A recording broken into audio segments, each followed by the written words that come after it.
CES 라이브. 안녕하세요. 조선일보 김선민 기자입니다. 현재 여기는 세계 최대 IT 전시회인 CES가 열리는 미국 라스베가스입니다. 저희 조선일보, 조선비즈, TV조선 이렇게 조선 미디어 그룹 3사가 CES 현장을 취재하고 느낀 점을 공유하고 또 평가한 것을 이야기 나누기 위해서 이렇게 모였습니다. 이것들이 독자님들에게 좋은 소식이 되길 바라는데요. 현재 지금 다들 기사를 마감하고 오셔서 좀 다들 피곤하실 텐데 그래도 이게 처음 하는 유튜브니까 더 즐겁게 오늘 했으면 좋겠습니다. 지금 여기는 현재 시간이 밤 12시 19분입니다. 한국은 오후 한 5시쯤 되는데요. 먼저 자기소개 먼저 부탁드리겠습니다. 먼저 임유진 기자님부터.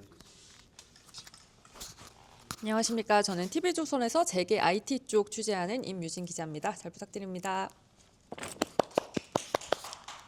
반갑습니다. 저는 조선비즈에서 테크업계 취재하고 있는 테크부 전병수 기자라고 합니다. 반갑습니다.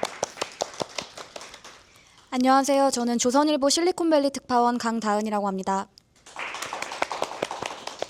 네, 오늘 CES 언베일드라고 CES 이제 전야대 성격의 행사가 열렸는데요. 이 언베일드는 원래는 이제 CES가 화요일부터 정식 부스를 개관을 하는데 먼저 공개를 하고 싶은 업체들이 신청을 해가지고 이렇게 이제 부스를 마련하고 기상천외한 제품들을 많이 내놓는 전시입니다. 그래서 오늘도 되게 신기하고 되게 어떻게 이런 게 가능하지? 이런 제품들이 좀 나왔다고 하는데요. 오늘 여기 현장을 우리 강다은 특파원이 다녀왔다고 하는데 좀 어떻게 보셨어요? 네, 제가 오늘 CS 언베일드 현장에 갔다 왔고요. 200여 곳이 넘는 기업들이 천여 평이 되는 공간에 모여서 혁신적인 기술들을 소개하는 자리였습니다. 정말 기상천외한 제품들이 많이 공개가 되었는데요. 개인적으로 제일 사고 싶었던 제품 하나 먼저 이제 소개를 해드리자면 캐나다 스타트업인 뉴라로직스라는 곳에서 공개한 장수 거울입니다. 이제 화장대처럼 화장을 하는 것처럼 거울 앞에 앉아서 이제 조명을 킨 다음에 카메라를 바라보면 그 카메라에서 제 얼굴의 표정이나 뭔가 혈류, 그런 맥박 같은 걸 읽어서 저의 건강을 체크해 주는 것입니다. 그래서 한 30초 정도 지나면 나의 장수 점수가 나옵니다. 100점 만점에 뭐 70점이다, 80점이다 해서 이제 높을수록 좀 더 장수할 확률이 높다라고 하는 그런 거울인데요. 이제 실제로 이런 거울을 이제 계속해서 사용을 함으로써 나의 건강을 이제 추적 관찰하고 또 질병을 예방할 수 있다고 합니다. 정말 우리가 거울 앞에 앉아서 쉽게 건강을 관리할 수 있는 그런 시대가 온 것 같습니다. 그리고 또 다르게 느껴지는 가장 큰 트렌드는 단연코 이제 피지컬 AI, 로봇이라고 할 수 있겠는데요. 작년에도 로봇은 큰 화두였는데 도대체 CES 올해는 무엇이 다르냐, 작년하고 비슷한 거 아니냐 이렇게 의아해하실 수도 있을 것 같은데 제 생각에는 확실히 다른 점이 있었습니다.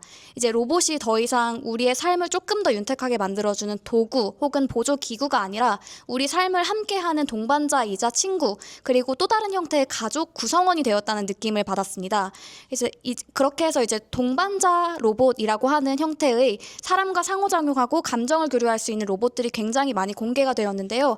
가장 재미있었던 거 하나를 소개를 해드리자면 일본의 기업인 유카이에서 공개한 로봇 미루미입니다. 손 크기 정도 되는 작은 털 복숭이 인형같이 생겼어요. 그래서 얼핏 보면 요새 유행할 약간 라부부와 같은 이제 가방에 이제 다는 액세서리 키링같이 생겼는데 이제 이 작은 인형이 사람의 움직임에 반응을 하고 사람이 어떤 말을 하면 고개를 옆으로 젖힌다거나 수줍은 모습을 짓는다거나 이런 식으로 감정을 표현을 합니다. 그래서 사람과 상호작용한다는 느낌을 받고 있고요. 이 외에도 집에서 생활하는 다양한 형태의 로봇들이 사람과 실제로 커뮤니케이션하고 또 소통하고 이제 사람의 어떤 스케줄이나 어떤 개인의 성향 같은 걸 기억을 해서 알려주는 그런 로봇으로 진화를 하고 있습니다. 아, 네. 오늘 저는 언베일드 안 가봤는데 들으니까 생생한 게 저도 갔다 온 것 같은 느낌이 드는데요. 혹시 기상천외 하면 이제 중국이 대명사인데 중국 업체들은 뭐 신기한 거 안 내놨었나요? 네, 중국 업체들이 정말 또 많이 나오기도 했고 또 굉장히 기상천외한 것들을 많이 내놓기도 했는데 개인적으로 이거 정말 유용하다 싶었던 거를 하나 소개해드리고 싶습니다. 그래서 중국 기업 시어벌이라는 데서 공개한 웨어러블 디바이스인데요. 이게 보청기인데 안경에 달려있는 보청기입니다. 그래서 안경을 끼신 분들이 보청기를 끼게 되면 이제 귀 뒤에 보청기와 안경이 둘 다 자극이 되면서 굉장히 불편하다고 하는데요. 이런 작은 사소한 불편함을 해결한 그런 혁신적인 기술인데 그 안경 뒤쪽에다가 마치 이어폰과 같은 보청기를 달아서 이제 꼭 보청기를 따로 달지 않아도 안경과 그 보청 작용을 하는 도구를 함께 사용할 수 있습니다. 근데 이제 여기에 AI 기능을 적용을 해서 사람이 직접 볼륨을 조절한다거나 아니면 외부 소음에 신경 쓰지 않게 이제 AI가 알아서 외부 소음을 없애주고 또 사람이 듣기 좋은 그런 음향 상태로 볼륨을 조정을 해준다고 합니다. 되게 신기하네요. 예. 근데 올해 CES에서 이제 한국 기업들이 뭐 최고 혁신상 절반을 탔다고 그렇게 하던데 한국 기업들은 뭐 어떤 제품을 내놓나요? 네, 한국 기업들도 뭐 약진이 계속되었습니다. 뭐 굉장히 많은 기업들 그리고 우리에게 조금은 친숙한 뭐 세라젬이나 바디브랜드와 같은 기업들까지도 출품을 했는데요. 그 중에서 제가 소개해드리고 싶은 건 한국 기업 스타트업인 그 위로보틱스라는 곳에서 개발해서 내놓은 보행 보조 기구입니다. 마치 보조 배터리를 찬 것과 같은 그런 장치를 허리에 찬 뒤에 이제 막대기를 양쪽 그 발에 묶으면은 이게 우리가 계단을 올릴 때나 혹은 보행을 할 때 우리의 보행을 도와주는 기구인데요. 사실 이 스타트업은 작년에도 비슷한 제품을 출품을 했었습니다. 그런데 올해 조금 달라진 지점은 이 무게가 1kg대로 줄어들었다는 것입니다. 보행 보조 기구인데 무겁다면 노약자들이 사용할 수 없겠죠. 그래서 이 무게를 혁신적으로 줄이고 또 한 번 충전하면 3시간 동안 지속될 수 있도록 그 지속성을 늘림으로 인해서 실제로 대중화에 한 발 더 다가갔다라는 생각을 했습니다. 그게 저희 지금은 퇴사했지만 장영태 기자가 그걸 쓰고 산을 올라갔던 그 기기인가요? 네, 맞습니다. 네, 그렇군요. 네, 잘 들었습니다, 우리 강다은 특파원님. 네, 감사합니다. 오늘 또 언베일드 말고 한국의 대표 IT 기업인 이제 삼성전자랑 LG전자가 자체 행사를 열었는데요. 먼저 삼성전자는 더 퍼스트 룩이라고 예전에 쪼개져 있던 행사를 하나로 합치고 또 프레스 컨퍼런스와 이제 전시를 두 개를 이제 통합을 해가지고 되게 큰 행사를 열었는데 오늘 이제 우리 임유진 기자님이랑 전병수 기자님 두 분이 다녀오셨는데 먼저 임유 기자님 어떻게 보셨어요? 우선 저희는 사실 오늘 낮에 막 라스베가스에 도착을 해서 삼성전자 더 퍼스트룩만 가봤는데요. 저희는 아무래도 방송에 담아야 되다 보니까 어떤 게 그림이 될지 영상이 될지 우리 촬영 기자가 계속 고민을 하면서 열심히 뛰어다니다가 발견을 한 게 일단 앞서 뭐 장수 거울 말씀해 주셨는데 저희도 일단 AI 뷰티 미러라는 게 눈에 띄었어요. 이게 뭐냐면 화장대 거울 앞에 딱 서면 얼굴을 인식을 해서 사진을 찍어주는데 피부 타입을 분석을 하고 어떤 화장품이 나한테 맞는지 어떤 기기가 좋은지 추천을 해주고요. 또 요즘 퍼스널 컬러라고 해서 어떤 웜톤, 쿨톤, 나에게 어울리는 색상을 추천해주는 그런 기능이 있더라고요. 여기까지만 보면은 일반 요즘 뷰티 기기들도 그런 것들이 있으니까 덜 신기할 수도 있는데 제가 특히 신기했던 거는 선크림을 이렇게 바르면은 많이 발려진 부분은 하얗게 표시가 되고 덜 발려진 부분은 투명도가 좀 높게 표현이 되더라고요. 우리가 요즘 뭐 선크림 워낙 강조를 하잖아요. 선크림을 발라야지 노화 방지도 된다 이런 얘기들 하시는데 사실 바르면서도 잘 발렸는지 좀 걱정이 되곤 했었는데 이런 고민을 덜게 참 좋은 제품이라고 생각을 했습니다. 이게 아모레퍼시픽이랑 삼성이 협업해서 만든 거라고 하는데 우리 여성분들 물론이고 피부 관심 많으신 남성분들도 집에 하나쯤 구비해두면 좋지 않을까 이런 생각이 들었고요. 또 눈에 띄었던 건 저희 냉장고가 눈에 띄었는데요. 이게 앞에 서서 문 열어줘 하면은 말을 인식을 해서 문이 자동으로 열립니다. 근데 저는 이게 신기했는데 삼성전자 분들 그리고 작년에 와봤던 선배들이 말하기를 이거 예전에도 있던 기능이다. 근데 올해 추가된 거는 닫히는 기능까지 추가가 됐다. 문 닫아줘 하면 닫히더라고요. 차이가 별로 없을 것 같은데 또 다른가 보네요. 네, 그렇다고 합니다. 그리고 또 식재료를 넣으면 우리가 냉장고 화면에 어떤 디스플레이에 어떤 목록이 추가됐는지가 추가가 되는데 예전에는 뭐 신선식품 예를 들어 브로콜리를 넣으면 그게 이제 자동으로 목록에 추가가 되는 그런 기능이 있는데 이제는 그런 신선식품이 아니라 가공식품이라도 그러니까 안에 내용물이 잘 보이지 않더라도 그 라벨링 된 거를 보면은 그 냉장고 안에 AI 카메라가 이걸 인식을 해서 어떤 목록이 추가가 됐다라고 자동으로 인식을 해주는 게 좀 더 발전된 기능이라고 했는데 저는 그게 되게 신기했고요. 텍스트를 이제 인식하는 거군요. 그리고 또 냉장고 안에 그 식재료를 기반으로 해서 어떤 요리법이 좋을지 레시피를 추천을 해주고 이제 영상으로 레시피를 보기가 귀찮으신 분들 있잖아요. 네. 그럴 경우에는 이걸 AI 기능으로 요약 압축을 해서 그냥 간편하게 이렇게 해보시면 어떨까요? 이렇게 제안을 해주는 기능까지 추가가 됐고요. 아, 네. 아, 요리할 때 그거 쓰면 되게 편할 것 같습니다. 네, 저도 네네. 그런 생각 많이 했습니다. 아, 그리고 삼성이 요즘은 스마트홈에서 특히 강조하는 게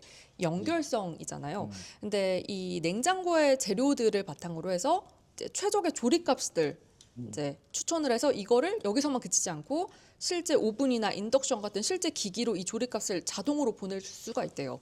그러면은 뭐 자동으로 그 목록만 보고도 요리를 할 수 있게끔 되는 거죠. 이렇게 기기들이 연결이 된다는 게 되게 신기했고요. 저는 시간이 없다 보니까 이 두 가지를 좀 중점적으로 봤는데 기기들이 연결이 되면서 이제는 뭔가 가전이 아니라 집 자체가 하나의 AI가 되는 것 같다 이런 생각을 네네. 하게 네, 됐습니다. 저도 임 기자님 말씀 들어보니까 오늘 저도 이제 삼성 컨퍼런스 이제 들어봤는데 정말로 이제 강조하는 게 단순히 기술 하나가 아니라 연결이 돼서 하나의 이코시스템을 만드는 것 쪽으로 많은 가전업체들이나 다른 테크 기업들이 가고 있다 이렇게 그런 생각이 들었고 특히나 이제 노태훈 사장님이 오늘 컨퍼런스 발표하셨을 때 다른 기업들보다 삼성이 제일 잘한다 이런 얘기를 하셨거든요. 그게 왜냐하면 이제 전 세계에 5억 대가 팔리는 1년에 5억 대가 팔리는 삼성전자의 스마트폰, TV, 뭐 가전제품을 통해서 사용자의 데이터를 모아서 그거를 분석을 해서 이제 맞춤형으로 서비스를 할 수 있다는 게 이제 가전업계나 아니면 모든 산업들이 다 AI화 되면서 데이터 기업이 되는 거 아니냐 이렇게 저는 생각이 들었습니다. 오늘 같이 들었던 우리 정병수 기자님은 어떤 걸 보셨어요? 저도 마찬가지로 삼성전자의 그 AI 비전을 공개하는 더 퍼스트로 행사를 취재를 하고 왔는데요. 제가 느꼈던 거는 이번 행사의 압권은 단연코 130인치 마이크로 RGB TV다. 이렇게 말씀을 드릴 수 있을 것 같습니다. 이 제품이 무대 정중앙에 그리고 전시관 한가운데에 놓여져 있었는데요. 이전까지만 해도 CES의 주인공은 TV랑 디스플레이라는 말이 있을 정도로 TV에 대한 관심이 뜨거웠습니다. 근데 이제 이 AI라는 메가 트렌드가 급부상하면서 생성형 AI라든지 에이전틱 AI라든지 로봇, 피지컬 AI 관심이 쏠리다 보니까 살짝 뒷전에 좀 밀려난다는 느낌이 강했었는데 삼성전자가 압도적인 크기와 화질의 TV 신제품을 공개하면서 아, TV가 돌아왔구나라는 걸 좀 느낄 수가 있었습니다. 그러면 이게 얼마나 큰 제품이고 어떻게 화질을 구현하느냐라는 궁금증이 생기잖아요. 일반적으로 우리가 33평 아파트에 들어가는 TV 크기가 뭐 75인치에서 85인치 사이라고 합니다. 이거보다 거의 1.5배 이상 큰 사이즈고 저희가 일반 아파트 엘리베이터로는 이걸 실어나를 수가 없어서 정말 초프리미엄 시장을 겨냥한 제품이라고 뭐 이해할 수가 있을 것 같습니다. 그리고 이 화질이라는 건데 이 화질의 비결은 이 RGB라는 단어의 글자에 숨겨져 있습니다. 네네네. 기존의 LED TV 같은 경우에는 흰색 LED에 컬러 필터를 씌워가지고 색을 구현을 했는데 RGB TV 같은 경우에는 청색, 녹색, 붉은색 LED가 직접 탑재가 돼가지고 색깔을 직접 내기 때문에 색깔이 훨씬 더 선명하고 화질이 더 세밀하게 구현이 될 수가 있는 것이죠. 그래서 저는 이 마이크로 RGB TV가 굉장히 이제 눈에 많이 들어온 제품이었다라고 생각이 들었습니다. 아, 네. 그 요즘 이제 중국 TV들도 많이 발전을 했잖아요. 근데 아까 뭐 광고도 이런 거 보니까 하이센스나 TCL도 이제 RGB TV를 이번 CES에 공개를 하는 것 같던데. 예. 어떤가요? 아, 이것도 굉장히 눈여겨봐야 될 지점이긴 합니다. 네네. 이 하이센스가 초대형 광고 현수막에 무슨 문구를 내걸었냐면 The origin of RGB mini LED TV. 아, 오리지널. 우리가 RGB TV mini LED RGB TV는 원조다 이렇게 얘기한 건데요. 네네. 틀린 말은 아닙니다. 그러니까 2025년 CES에 RGB TV를 들고 나왔고 하이센스가 그리고 하이센스가 116인치 TV를 세계 최초로 시장에 내놨는데 살짝 다른 지점이 있습니다. 삼성은 마이크로 LED가 들어가고 하이센스는 미니 LED가 들어간다는 건데 이 마이크로 LED가 칩 소자가 훨씬 더 작기 때문에 소자를 훨씬 많이 더 집어넣을 수가 있고 그렇기 때문에 세밀하게 이거 색을 더 구현하게 해낼 수 있다는 장점이 있습니다. 삼성전자나 LG전자가 내놓는 마이크로 RGB TV가 다 그런 성격이 있죠. 그리고 TCL도 RGB TV를 내놨는데 논란이 있습니다. 최근에 이제 시장 조사 업체 옴디아에서 이제 보고서를 냈는데 이 RGB TV에 G랑 B는 LED가 들어가는데 R이 LED가 안 들어간다라는 가짜 RGB TV 논란이 있어서 TCL이 이번에 어떻게 이와 관련한 이야기를 하는지를 좀 지켜봐야 될 지점이고 중국 기업의 전략이 어떻게 되고 삼성전자, LG전자는 이들을 따돌리기 위해서 앞으로 어떻게 해놓을지를 지켜보는 게 시장의 최고의 관심사가 될 거라고 저는 생각을 하고 있습니다. RGB TV인데 R이 없으면 빨간색을 어떻게 내는 게 되게 궁금하네요. 저도 그게 궁금한데 네. 이제 뭐 여러 가지 이야기는 있지만 구체적인 거는 TCL이 어떻게 그걸 해명을 하는지에 관심이 좀 쏠릴 것 같다라는 게 제 생각입니다. 네, 아유, 감사합니다. 오늘 이렇게 또 삼성 말고 또 LG도 프레스 컨퍼런스 행사를 하나 했는데요. 이제 더 프리뷰라는 TV 신제품 공개 행사를 했습니다. 그래서 거기에 이제 가서 취재를 했던 우리 조선일보 유지한 기자님을 모셨는데요. 유지한 기자님 오늘 어떻게 보셨어요? 네, 그 앞에서 말씀 주셨던 것처럼 이 TV가 사실 CES에서 가장 주목받는 기술 중 하나였거든요. 왜냐하면 이 정말 크고 화려하고 이런 기술을 보일 수 있기 때문에 이 관중들의 시선을 가장 주목을 받는 기술이었는데 이번 LG도 그거에 걸맞는 기술들을 선보였습니다. 전시관에 가장 먼저 들어가면 보이는 게 이번에 월페이퍼 TV라고 LG 올레드 에보 W6를 전시했습니다. 이게 어떤 기술이 들어갔냐면 두께가 9mm 정도 됩니다. 9mm가 얼마나 얇냐면 이게 그 연필 한 자루 정도밖에 안 됩니다. 사실 집에 다 가정에 TV가 있으시니까 직접 한번 보시면 연필 한 자루 정도는 안 되거든요.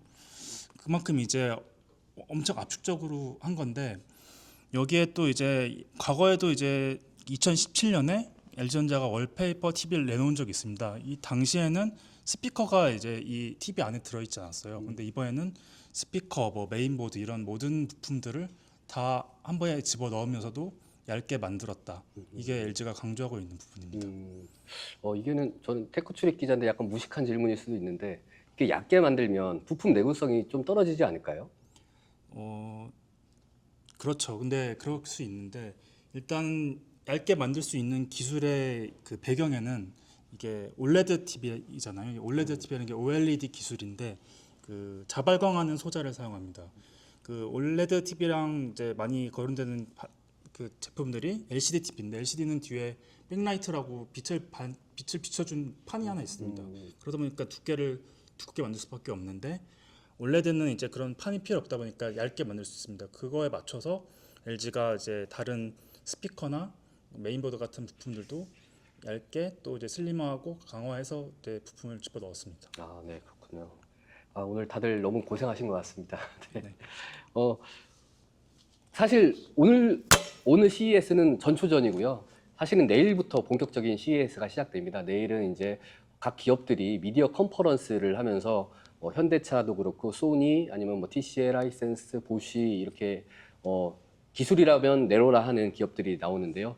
내일도 저희들이 열심히 이제 나눠서 취재를 한 후에 다시 또 이렇게 모여서 어떤 기술을 봐왔고 어떻게 느꼈는지 어떻게 평가하는지에 대해 다시 한번 이야기를 나눠보려고 합니다. 오늘 너무 기자님 너무 고생 많으셨고 내일 또 찾아뵙겠습니다. 네, 그러면 내일 또 저희가 또 부족하지만 또 독자님들께 저희가 찾아가겠습니다. 네, 감사합니다.